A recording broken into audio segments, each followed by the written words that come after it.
नमस्कार, मैं राहुल नागपाल और आप देख रहे हैं यूट्यूब चैनल बोल पिचासी। मैं जिस जगह पे खड़ा हूँ ये बहुजन समाज पार्टी के पूर्व राष्ट्रीय प्रवक्ता, पूर्व राजस्थान के प्रभारी धर्मवीर चौधरी जी का आवास है।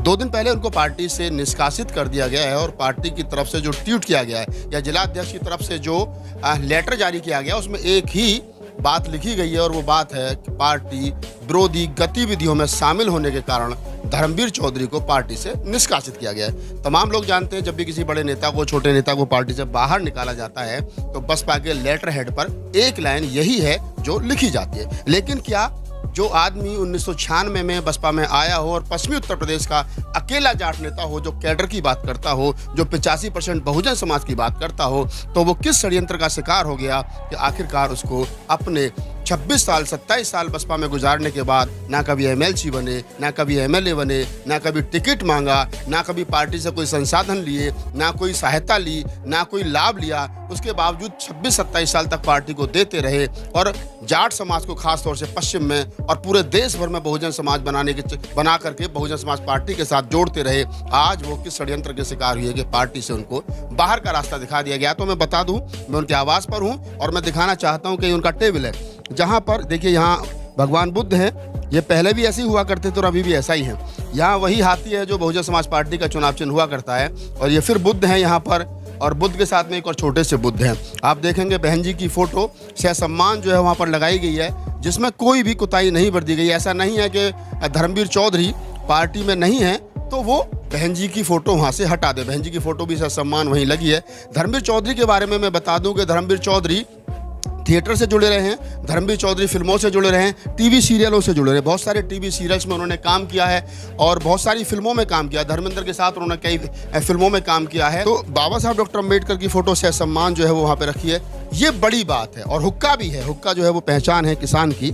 तो मैं इस आवास पर इसलिए आया हूँ कि क्या धर्मवीर चौधरी को पार्टी से निकालने के बाद में क्या धर्मवीर चौधरी ने कोई अपने घर में या अपने आवास पर ऐसे कोई चिन्ह को हटाने का काम किया है जिससे कि उनकी जो पहचान बहुजन योद्धा के रूप में रही है वो हट जाए। मैं धर्मवीर चौधरी से बात करूंगा और जानने की कोशिश करूंगा कि आखिरकार क्या कारण रहे 27 साल पार्टी में, एक राजनीतिक दल में गुजारने के बाद में आज उनको पार्टी से निकाल दिया गया। तो क्या दर्द है उनका, पार्टी से कोई शिकायत है, या अभी भी पार्टी में रह करके काम करेंगे या कोई नया रास्ता वो तलाश करेंगे। तो धर्मवीर चौधरी से बात करते हैं। चौधरी साहब, 27 साल एक राजनीतिक पार्टी को देने के बाद ना कभी एमएलए का टिकट मांगा, ना एमपी का मांगा, ना एमएलसी बने, ना राज्यसभा गए।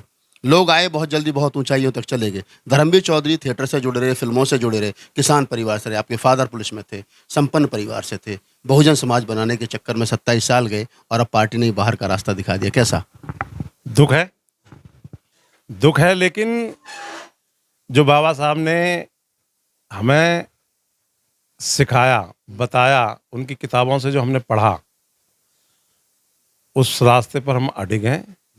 और मैं तो बाबा साहब को, मान्यवर साहब, काशीराम साहब को और सर छोटू राम को मैं गुरु मानता हूँ। उनसे हम सीखते हैं कि कैसे जो है उन्होंने कितनी विपरीत परिस्थितियों में, जब देश गुलाम था तो बाबा साहब ने कितना संघर्ष किया होगा। आप सोच सकते हैं जब लोगों को पानी पीने की सुविधा नहीं थी, मतलब कितने संघर्षों के बाद में बाबा साहब ने अपने विरोधियों को मात दी।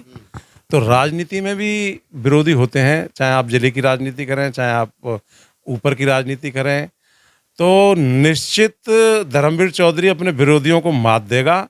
और बाबा साहब के उस संकल्प के साथ में कि शिक्षित बनो, संगठित रहो, संघर्ष करो, तो संघर्ष की राह पे मैं हूँ। और जैसे साहब मान्यवर साहब ने अकेला चल करके एक बहुजन समाज बनाया, उसी रास्ते पर ना हम डरे हैं, ना हम टिके हैं, ना हम थके हैं। हम बहुजन समाज के, किसान कमेरे वर्ग के, पीड़ित शोषित समाज के लोगों की आवाज़ को धर्मवीर चौधरी उठाता रहेगा, उनके लिए संघर्ष करता रहेगा। और ये राजनीतिक उतार चढ़ाव जीवन में चलते रहते हैं, इससे आदमी को घबराना नहीं चाहिए। क्योंकि वो आदमी क्या जो कष्ट नहीं जिसको मिले, तो इसीलिए मैं इन सब बातों से घबराता नहीं हूँ, क्योंकि मैं अपनी धुन का पक्का हूँ। जब मैंने बहुजन समाज पार्टी आज से 28 साल पहले ज्वाइन की थी, तो आदरणीय बहन कुमारी मायावती जी से मेरी आगरा में मुलाकात हुई थी। एक रैली थी जब कांग्रेस से गठबंधन किया था बहन जी ने, मान्यवर साहब काशीराम जी ने। तब से लेकर के और आज तक हम इस नीले झंडे, नीले खून के साथ में इस बहुजन समाज की आवाज़ को, बहुजन समाज के लोगों को, बहुजन समाज की ताकत को बढ़ाने का काम किया। हमने कभी बहुजन समाज की ताकत को घटाने का काम नहीं किया। लोग जन कितने आए, हमारे समाज के लोग आए, गैर समाज के, दूसरे समाज के लोग आए, चले गए, लेकिन धर्मवीर चौधरी वहीं हैं, आज भी वहीं हैं। और आज भी बहन जी का पूरा सम्मान है, बाबा साहब का पूरा सम्मान है। आपने देखा होगा फोटो आज भी लगी हुई है, पहले भी लगी हुई थी और कल भी लगी रहेगी। क्योंकि राजनीतिक तौर पर भले ही मैं आज बहन जी का कार्यकर्ता नहीं हूँ, लेकिन जब हमने उनको बड़ी बहन माना तो बड़ी बहन थी, बड़ी बहन है और बड़ी बहन आजीवन रहेंगी, सम्मानित रहेंगी। क्योंकि बहन जी ने हमें एक पहचान दी, पूरे देश में हमें बहन जी ने एक पहचान देने का काम किया। और उसी पहचान के साथ में आज आप मेरे साथ बैठे हैं। तो मेरी ताकत बहुजन समाज से थी, मेरी ताकत जो है बहुजन समाज के लोगों से है। वो ताकत मेरी कम नहीं हुई है। सोशल मीडिया पर बहुजन समाज के लोगों का, दलित समाज के लोगों का, ओबीसी समाज के लोगों का मुझे इतना प्यार मिल रहा है। मेरे पास झारखंड से, मेरे पास बिहार से, पश्चिम बंगाल से, महाराष्ट्र से, दिल्ली से, यूपी से, हरियाणा से, राजस्थान से सैकड़ों लोगों के टेलीफोन आए। उन्होंने कहा कि आप संयम रखिएगा। मैं बिल्कुल संयम के साथ हूँ। कल मुझे आज तक टीवी चैनल वालों ने बुलाया था, राहुल जी। उन्होंने कहा कि आपको पार्टी से निकाल दिया गया। मैंने कहा कोई बात नहीं। मैंने कहा आप मेरा नाम बीएसपी नेता ना लिखें, आप राजनीतिक विश्लेषक लिखें, लेकिन मैं राजनीतिक विश्लेषक बन करके भी उन्हीं जो है पार्टी की लाइन को आगे बढ़ाऊंगा। और कल मैंने अपने रूबिका लियाकत के शो में ये बात कही कि जब ये सांसद नए आज संसद भवन में प्रवेश करेंगे तो उस संसद भवन में प्रवेश करने से पहले ये एक संकल्प के साथ में नए संसद में जाएं कि जिन लोगों ने आपको अपने वोट की ताकत का अधिकार जो बाबा साहब ने दिया था उससे माननीय सांसद बनाया है, तो उनके हक अधिकारों के लिए आप लड़िए। और अगर आप नहीं लड़ सकते हैं तो आदरणीय बहन कुमारी मायावती जी के संकल्प जो उन्होंने लिया था कि जब उनको बोलने नहीं दिया था राज्यसभा में, तो बहन जी ने राज्यसभा से इस्तीफा दे दिया था। तो ऐसे अगर आपको कोई बोलने ना दे सांसदों को, चाहे वो किसी भी पार्टी के हैं, उनके जो अनुयायी हैं, जो उनके वोटर हैं, उनके हक अधिकारों पर अगर कोई कुठाराघात करे तो बहन जी का अनुसरण करते हुए लोकसभा और राज्यसभा से इस्तीफा दे देना, जनता के बीच में चले जाना। क्योंकि जनता ही इस देश की जनार्दन है, जनता ही लोकतंत्र में भगवान है। तो मेरी विचारधारा में राहुल भाई कोई कमी नहीं है। हम राजनीति के शिकार हो गए हैं, क्योंकि गुटबाजी हर जगह होती है। और मैं तो ये कहूँगा कि हम पर जितने भी कोई आरोप प्रत्यारोप है उनमें कोई दम नहीं है। जिस वेग के साथ में हम 27-28 साल से काम कर रहे हैं, हमारे वेग में कोई कमी नहीं है। हाँ ठीक है, ये राजनीतिक झाड़ पकाड़ चलती रहती है। पार्टी जो है मतलब आदरणीय बहन जी ने जो निर्णय लिया है, मैं उस पर भी कोई हस्तक्षेप नहीं करूँगा। मैं उनके बारे में कोई शब्द नहीं बोलूँगा जो उनकी मर्यादा को, जो उनके मान सम्मान को कम करता हो। क्योंकि आदरणीय बहन जी ने जो संघर्ष किया है वो इस देश में किसी भी नेता से बड़ी नेता हैं। उनके संघर्ष को सल्यूट है। बहुजन समाज के लोगों को उन्होंने जो दिया है, जो आज दलित समाज सम्मानपूर्वक जी रहा है, वो जो उन्होंने दिया है, बहुजन समाज के लोगों को जो ताकत दी है, उनको हक अधिकारों के लिए जो लड़ना सिखाया है, मैं उनका एक सिपाही हूँ। और कोई बात नहीं, मैं अब कौन से शब्द इस्तेमाल करूं राहुल जी कि मुझे इस बात का कोई दुख नहीं है। लेकिन हाँ, मन में एक पीड़ा जरूर है कि जो पार्टी ने किया उससे मुझे ये पीड़ा है कि मेरी पत्नी पूछ रही थी कि आप तो इतनी लड़ाई लड़ते थे टीवी चैनलों पर जा करके, तो आपके साथ क्या किया। तो मेरे पास इस बात का कोई जवाब या शब्द नहीं थे। चौधरी साहब, आरोप ये भी लगाए जा रहे हैं कि धर्मवीर चौधरी जो वो विपक्षी पार्टियों के संपर्क में थे, आरएलडी के संपर्क में थे, चंद्रशेखर रावण जो भीम आर्मी और आज़ाद समाज पार्टी उनके संपर्क में थे। इन आरोपों में कितनी सच्चाई? मैं आपको एक बार बताऊं राहुल जी, सच्चाई तो यह है कि चौधरी साहब की विरासत को चौधरी अजीत सिंह जी ने कम किया। और जैन चौधरी, मैं तो उनको नेता ही नहीं मानता। मैं जैन चौधरी को नेता नहीं मानता, ना मैं चंद्रशेखर रावण को नेता मानता। ठीक है, वो अपना काम कर रहे हैं राजनीति में, हम अपना काम कर रहे हैं, और ये आरोप बिल्कुल निराधार गलत हैं। मेरी तो कम से कम 6-7 साल से पहले एक बार जयंत चौधरी से भरतपुर के कार्यक्रम में मुलाकात हुई थी। 6-7 साल हो गए इस बात को। मैं तो मतलब उनके कभी किसी के संपर्क में नहीं रहा। हाँ, ये बात ज़रूर है कि जब हम टीवी की डिबेट में होते हैं तो वहाँ हर पार्टी का प्रवक्ता हमें मिलता है, वहाँ सब जो है चाय पानी पीते हैं, और जो है वहाँ कुछ क्षणिक बातें भी होती हैं, लेकिन उससे इन सब बातों का कोई लेना देना नहीं। मेरे पास तो बहुत सारी लोगों के फ़ोन आए, मैंने कहा, और लोगों ने मुझसे बहुत सारे क्वेश्चन करने का प्रयास किया। कल भी मैं जब टीवी के चैनल पे था तो लोगों ने मुझसे क्रॉस क्वेश्चन किए, कैमरा ऑफ करके भी और ऑन करके भी। हमने कहा नहीं, हम जो है जिस विचारधारा के साथ हैं हम उसी विचारधारा पर रहेंगे।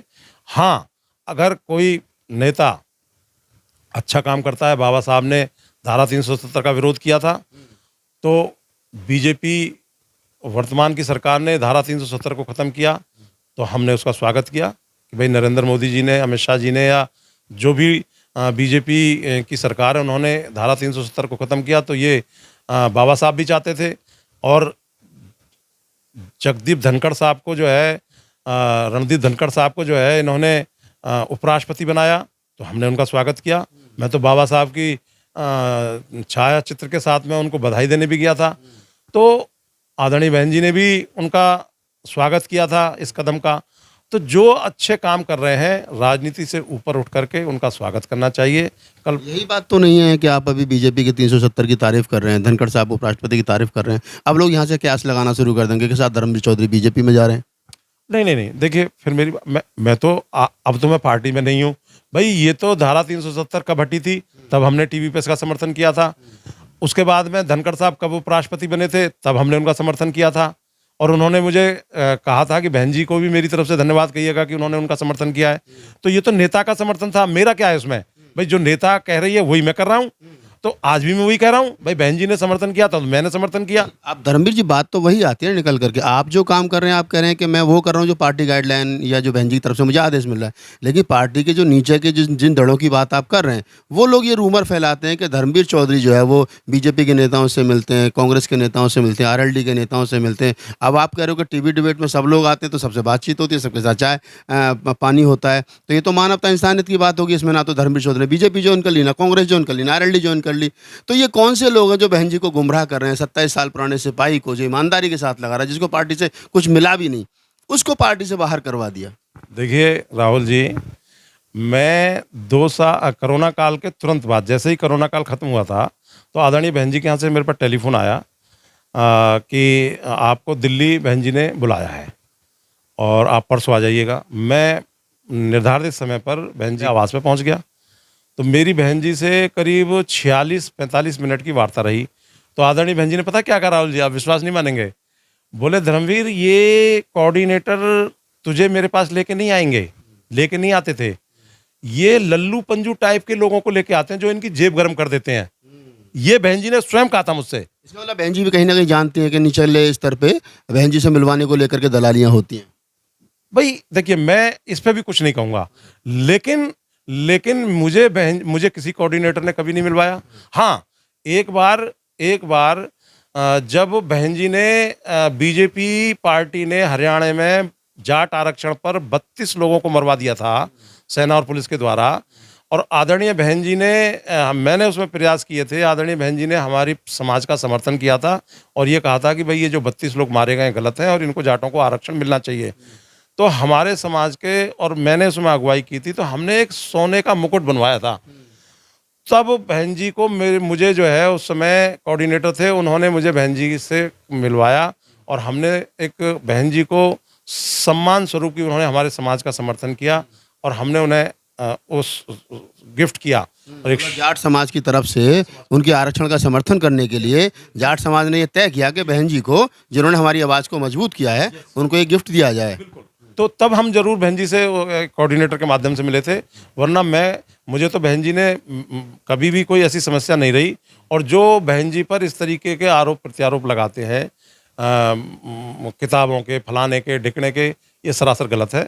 हमने कभी भी बहन जी जो ये आरोप है मैं उसमें विश्वास नहीं करता, क्योंकि आदरणीय बहन जी ने कभी भी हमारे साथ ऐसी कोई कंडीशन नहीं लगाई या इस तरीके की कोई हमको कोई इस तरीके की डिमांड नहीं हुई।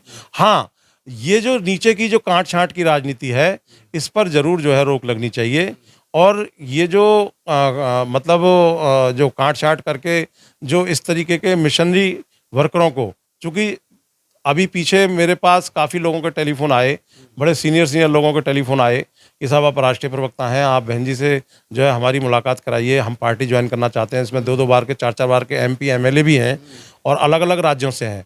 लेकिन वो व्यवस्था वहाँ पर भंग हो जाती है जब बहन जी उनको सीधा मिलने का टाइम नहीं देती हैं और वो कहती हैं कि भाई आप जो है अपने राज्य के कोऑर्डिनेटर के साथ आइए। तो ये जो कोऑर्डिनेटर हैं ये कहीं ना कहीं पार्टी को उस तरीके से उन लोगों को प्रेजेंट नहीं कर पाते हैं जिससे कि हमारा परिवार बढ़ने की बजाय घटने लगा है। तो इस पर शीर्ष नेतृत्व को ये सोचना चाहिए कि क्या सही है और क्या गलत है। जो कोऑर्डिनेटर की व्यवस्था है उस पे हमेशा से सवाल उठता रहा है कि कोऑर्डिनेटर जो है ये व्यवस्था को गड़बड़ा रहे हैं, ये कहीं ना कहीं लोगों को मिलने नहीं दे रहे हैं या फिर डिमांड करते हैं। बहुत सारे इन्हीं के माध्यम से आरोप भी लगते हैं।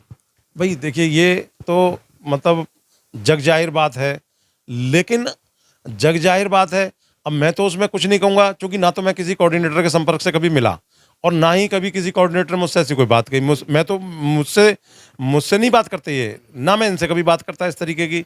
मैं तो सीधा आदरणीय बहन जी के संपर्क में था, वहाँ पर लखनऊ में जो लोग हैं जिम्मेदार लोग उनके संपर्क में था। अच्छा, अब एक सवाल यहाँ उठता है। आप बार बार इस बात को कह रहे हैं कि मैं तो सीधा बहन जी के संपर्क में था। 100 बार 100 से ज़्यादा आप बहन जी से मिले और हमेशा आधा घंटे की बातचीत बहन जी से आपकी हुई है। लेकिन एक सवाल निकल कर के आता है कि जब पार्टी से आपको निष्कासित किया गया परसों, तो क्या बहन जी की तरफ से आपको कोई टेलीफोन या बहन जी की तरफ से? मेवालाल जी उनके निजी सचिव हैं, उनका टेलीफोन आया था कि साहब आप जो है मतलब उन्होंने कहा कि आप टीवी की डिबेट में जाते हैं और आप पार्टी विरोधी गतिविधियां काम करते हैं, विरोधी जो पार्टी के जो दूसरी पार्टियों के संपर्क में रहते हैं। तो मैंने कहा साहब ऐसी तो कोई बात नहीं है। और उसके बाद में फिर मैंने जो है उसके बाद में मैंने उनको इतना बात करके फिर उन्होंने कहा, मैंने कहा मेरी बहन जी से बात कराइएगा। तो वो बहन जी से बात नहीं हुई और उसमें जो है वो उस तरीके से मैंने उनको बाद में भी टेलीफोन किया, लेकिन बाद में उन्होंने मेरा टेलीफोन नहीं उठाया। तो कोई बात नहीं, इसमें तो कोई लड़ाई है नहीं भाई, ये तो ठीक है। अब वो कुल मिला के निष्कासन होने से पहले या निष्कासित होने के बाद बहन जी से कोई संपर्क अभी तक नहीं हो पाया? नहीं हो पाया। यहाँ पर एक सवाल आता है चौधरी साहब कि अगला कदम क्या होगा? क्या आप जो शोषित वंचित जो फूले अम्बेडकर ये आंदोलन है, जो छोटू राम, भगत सिंह, चौधरी महाराज सिंह भारती, ये जो हमारे SC ST OBC के जो महापुरुष पुरख हुए, इनकी विचारधारा को आगे बढ़ाते रहेंगे, सामाजिक काम करते रहेंगे या किसी राजनीतिक पार्टी की तरफ कोई जाने का विचार बन रहा है? देखिए हमारे समाज को 9 राज्यों में आरक्षण मिला था और उसको वर्तमान सरकार ने कोर्ट के माध्यम से ख़त्म करा दिया। हमारे पास एक बहुत बड़ा मुद्दा है, हम अपने समाज के लिए काम करेंगे और साथ साथ महात्मा फूले, बाबा साहब अम्बेडकर, सर छोटू राम, मान्यवर साहब काशीराम, राजा महेंद्र प्रताप की जो विचारधारा है उस पर काम करेंगे। सामाजिक समरसता के लिए काम करेंगे। सामाजिक समरसता के साथ साथ हम सामाजिक मूवमेंट में लगे रहेंगे और जो बहुजन समाज पार्टी ने हमें सिखाया है उसको डिलीवर करने का काम करेंगे समाज में। हम तो पहले समाज के व्यक्ति पहले हैं, राजनीतिक व्यक्ति बाद में हैं। चूँकि समाज ही नहीं रहेगा तो राजनीति कैसे करेंगे? तो इसीलिए जो है हम इस मूवमेंट को बंद नहीं करेंगे। जो शोषित, पीड़ित, दलित, OBC समाज की जो समस्याएं हैं, उनके जो मूलभूत मुद्दे हैं, उनकी लड़ाई जारी रहेगी और इसी नीले झंडे, इसी बाबा साहब के संविधान के मार्फत जो है हम अपनी लड़ाई को जारी रखेंगे। ये राजनीति में होता रहता है। आज बहन जी नाराज़ हैं, कल हो सकता है बहन जी मुझसे कहें कि धर्मवीर तू आ जा। तो ऐसा कुछ नहीं है। बहन जी एक परिपक्व नेता हैं, बड़ी नेता हैं और नीचे वालों की लड़ाई भिड़ाई में कई बार नुकसान हो जाते हैं। तो जब गाड़ी चलेगी तो कहीं ना कहीं लड़ेगी, भिड़ेगी, इसकी परवाह नहीं करनी चाहिए। राजनीतिक मूवमेंट अभी हमने कुछ सोचा नहीं है, लेकिन सामाजिक मूवमेंट जारी रहेगा। मिशन मूवमेंट बाबा साहब का जारी रहेगा, मान्यवर साहब का जारी रहेगा। कोई हमारी विचारधारा अलग नहीं है, आज भी हम उसी विचारधारा पर अड़े हैं। आपने देखा होगा कि मेरे घर पे आदरणीय बहन जी का चित्र भी है, गौतम बुद्ध की मूर्ति भी है, हाथी भी है और बाबा साहब अम्बेडकर भी हैं। तो मैं इनसे बाहर कभी जा नहीं सकता। जब 27 से 28 साल यहाँ निकाल दिए तो अब कोई जीवन बचा नहीं है। जो बाकी जीवन है इसी विचारधारा पर चलेगा। इसी विचारधारा पर चलेगा। अब धर्मवीर चौधरी हैं और इनसे बातचीत करने का जो उद्देश्य था वो यही था कि पार्टी से जैसे ही किसी पदाधिकारी को बाहर निकाला जाता तो अगले दिन या उसके कुछ घंटों के बाद में उसके कार्य दफ्तर का, उसके घर का जो रंग है वो बदल जाता है। क्यों? क्योंकि वो लोग टिकट ना मिलने से नाराज़ हो जाते हैं, एमएलसी ना बनाए जाने से नाराज़ होते हैं, राज्यसभा ना भेजने से नाराज़ हो जाते हैं। लेकिन धर्मवीर चौधरी जी के आवास पर हैं, यहाँ वही हाथी है, वही बहन जी का चित्र है, भगवान बुद्ध हैं, बाबा साहब डॉक्टर अम्बेडकर हैं और किसानों की पहचान हुक्का भी यहाँ रखा है। इनसे बातचीत की और बातचीत करने का यही था कि लोग निकलने के बाद में जो छोटे सोच के नेता होते हैं वो बहन जी को अपशब्द कहने लगते हैं, बहुजन महापुरुषों की विचारधारा पर सवालिया निशान लगाने लगते हैं। लेकिन चौधरी साहब हैं, उन्होंने कहा कि मुझे 27 साल 28 साल 96 से लेकर के और अब तक बसपा में हो गए, मैं कहाँ जाऊँगा, जीवन थोड़ा सा बचा है। बहन जी अगर बुलाएंगी तो दोबारा जाएंगे, नहीं बहन जी बुलाएंगी तो बसपा को मजबूत करने के लिए, बहुजन महापुरुषों की विचारधारा को मजबूत करने के लिए वो निरंतर कार्य करते रहेंगे। टीवी डिबेट में अगर कोई बुलाएगा तो राजनीतिक विश्लेषक के रूप में या बहुजन चिंतक के रूप में आप उनको आगे भी सुन सकते हैं। बातचीत करने का उद्देश्य यही था कि आखिरकार चौधरी साहब पर जो आरोप लगे हैं कि क्या वो आरएलडी ज्वाइन कर रहे हैं, क्या वो चंद्रशेखर रावण के साथ जा रहे हैं, क्या अन्य किसी राजनीतिक पार्टी को ज्वाइन कर रहे हैं, उसमें कितनी सच्चाई है। चौधरी साहब ने सारे आरोपों को एक तरीके से नकार दिया और कहा कि मैं बहुजन महापुरुषों की विचारधारा को मजबूत करूंगा। बहन जी उनके नेता हैं और बहन जी उनकी बड़ी बहन थी, बड़ी बहन हैं, बड़ी बहन रहेंगी। चौधरी साहब कभी बहन जी के सम्मान में ऐसा कोई बहन जी के बारे में ऐसा कोई शब्द नहीं बोलेंगे जिससे कि उनका अपमान हो या बहुजन महापुरुषों की विचारधारा कहीं ना कहीं कलंकित हो। चौधरी साहब हमारे साथ थे, उन्होंने चौधरी साहब आपने हमें समय दिया, इसके लिए बहुत बहुत धन्यवाद। जय भीम, नमो बुद्धाय और जय बीएसपी, जय संविधान। जय संविधान। तो ये बातचीत थी। आपकी इस बातचीत के बारे में क्या राय है, हमें अपनी प्रतिक्रिया जरूर दीजिए। हम फिर मिलेंगे किसी खास शख्सियत से, खास मेहमान से फिर रूबरू होंगे। तब तक देखते रहिए आप हमारा यूट्यूब चैनल बोल पिचासी। धन्यवाद।